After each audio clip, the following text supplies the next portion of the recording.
Welcome one and all to another film review on the Geek Boulevard channel. I'm your host Steve, and I recently checked out The Boy and the Heron from Academy Award winning animator and filmmaker Hayao Miyazaki. To be clear, I've only seen one prior Miyazaki film, which was Spirited Away, which I loved, so I thought it would be fitting to make a review on his latest work. The Boy and the Heron is rated PG-13 with a runtime of 2 hours and 4 minutes. Gonna start with my positives. The animation that is on display is just astounding. I mean, you should really expect nothing less from Studio Ghibli and Miyazaki. It's what they're known for, and it's what has won them so many awards over the years. The cast for the English dub is star-studded, and everyone is giving their all here. Christian Bale, Dave Bautista, Karen Fukuhara, Gemma Chan, just to name a few, but my personal favorite addition to the cast is Robert Pattinson as the Gray Heron. I was just blown away by his performance, and if I hadn't known it was him voicing the character beforehand, I wouldn't have noticed whatsoever. You really can't tell that it's him. The world that our main character Mahito enters is very unique and serves a purpose when it comes to the film's theme, which I believe to be grief and how we process that. I will be getting into spoilers from here on out, so if you want to go into this as blind as possible, stop watching, go check out the film, and come back for my thoughts. The story is set during World War II, and 12-year-old Mahito loses his mother in a hospital fire. The film does a phenomenal job of how a child his age would process that, and he has these recurring dreams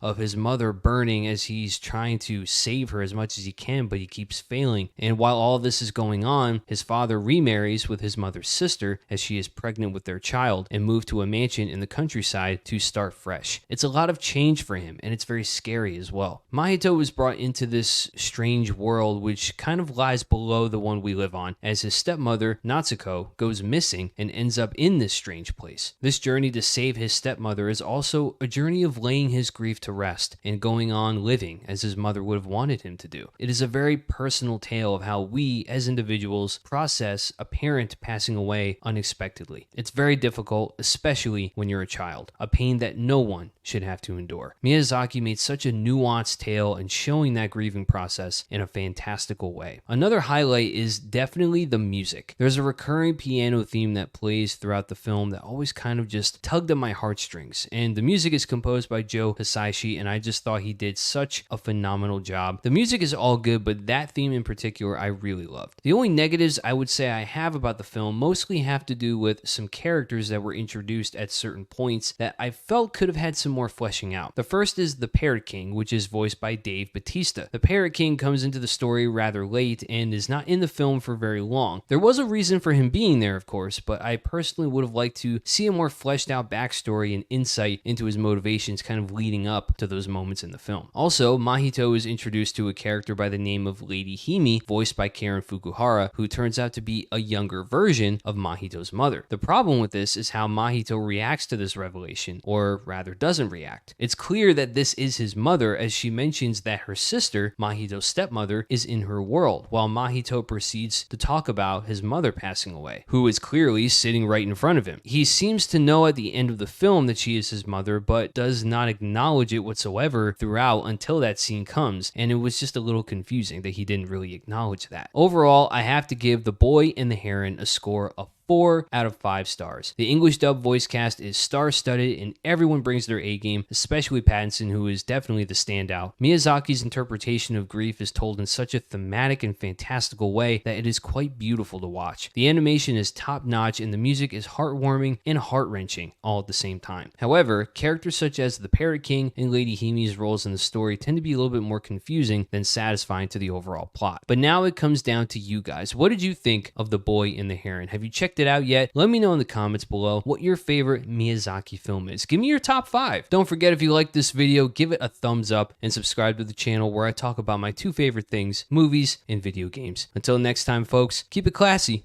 and keep it geeky.